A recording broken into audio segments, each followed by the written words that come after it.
Anak syarikat Goldman Sachs Malaysia mengaku bersalah dan bersetuju membayar lebih $2.9 bilion atas kesalahannya berkaitan penerbitan 3 bon One Malaysia Development Berhad. Dalam masa sama, beberapa bekas eksekutif dan eksekutif semasa Goldman Sachs diarahkan memulangkan semula $174 juta gaji dan bonus yang diterima.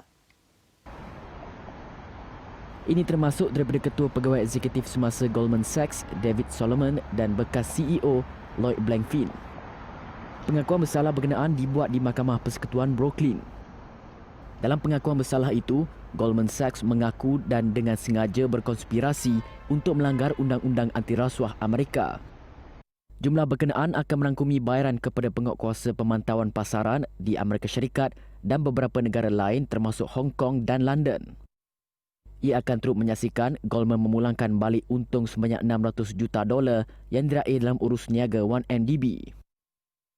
This morning, the department filed criminal charges in New York against the Goldman Sachs Group and its Malaysian subsidiary, charging each with conspiracy to violate the anti-bribery provisions of the Foreign Corrupt Practices Act.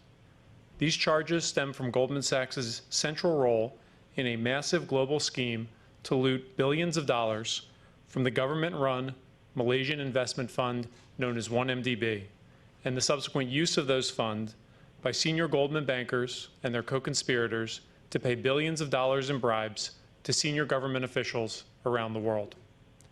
Goldman Sachs Malaysia pleaded guilty to those charges just a short while ago, and its parent entity, the Goldman Sachs Group, has entered into an agreement with the Department of Justice deferring prosecution on those charges for 3 years, provided certain conditions are met. In 2012 and 2013, Goldman received approximately $600 million in fees, an unusually large amount, for its work helping 1MDB raise $6.5 billion by issuing and selling bonds on the international market. As the bank admitted in court today, senior Goldman bankers played a central role in this scheme, conspiring with others to siphon off approximately $2.7 billion from 1MDB. They then used those funds to line their own pockets and to pay approximately $1.6 billion in bribes. In addition to today's charges and plea involving Goldman Sachs, the department has announced charges against 3 individuals in connection with this corruption scheme, including 2 Goldman executives. One of those executives, a former participating managing director of the bank and chairman of its Southeast Asian operations, has already pleaded guilty. The other, a former managing director and head of investment banking for Goldman Sachs Malaysia, awaits trial in March of next year. The third, a foreign national, remains a fugitive from justice. Goldman pada Julai mencapai persetujuan untuk bayar penyelesaian bernilai $3.9 bilion dengan kerajaan Malaysia. Bayaran berkenaan adalah bagi penyelesaian caj dan tuntutan tertunggak berkaitan dengan urus niaga 3 bon membabitkan 1MDB. Menurut Menteri Keuangan Tengku Datuk Seri Zafrul Aziz, penyelesaian Julai merangkumi pembayaran tunai $2.5 bilion dan jaminan untuk pengembalian penuh berjumlah sekurang-kurangnya $1.4 bilion dari segi aset yang berkait dengan hasil yang diseleweng melalui 3 urus niaga bon berkenaan.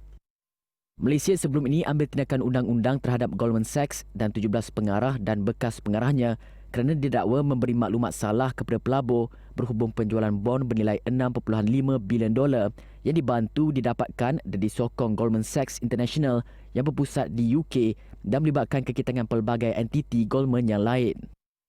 Lembaga pengarah Goldman Sachs dalam kenyataannya mengakui isu NDB adalah satu kegagalan institusi yang bertentangan dengan sasaran tinggi yang diletakkan lembaga berkenaan ke atas Goldman Sachs.